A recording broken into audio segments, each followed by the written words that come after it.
Okay, here we're using our Night Electronics Ml-2010, and we're going to measure the 5 volts.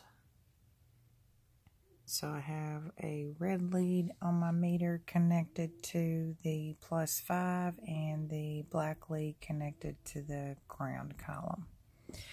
Then over here on my meter, I have my black lead plugged into common and my red lead plugged into the voltage, ohm, and hertz column. Alright, so I'm going to turn my meter once to put it on volts, but it comes up by default to AC.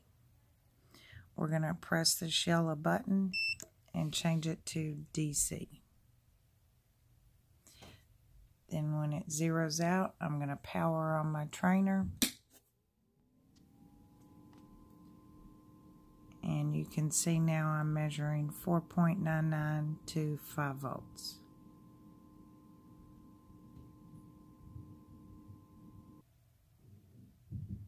Okay, now I've run the +5 down to the red strip here. So now I can get 5 volts all the way across the top here. And I've run my ground down to the blue strip on the very bottom. So now I get ground all the way across here. Now over here on the side, what I've done is I've run power to power and ground to ground. And that way I can access either on the top and the bottom.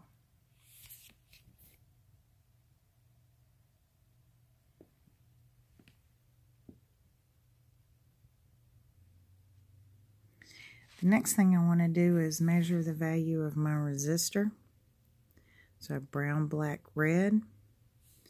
And again, my leads are common in voltage, ohm, and hertz. It doesn't matter which way they go on the resistor, as resistors are bidirectional. Okay, I'm going to turn my meter twice to turn it on for ohms.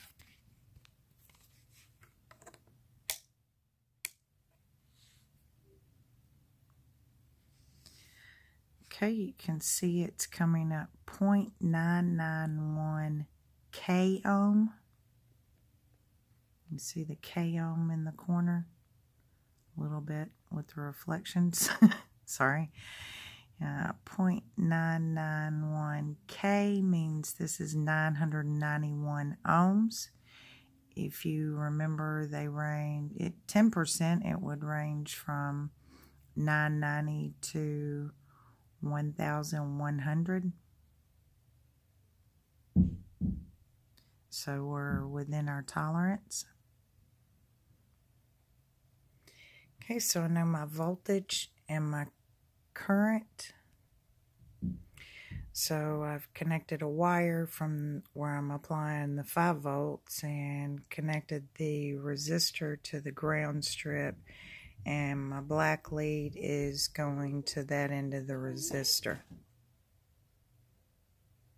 This time I've moved my red lead to the milliamp.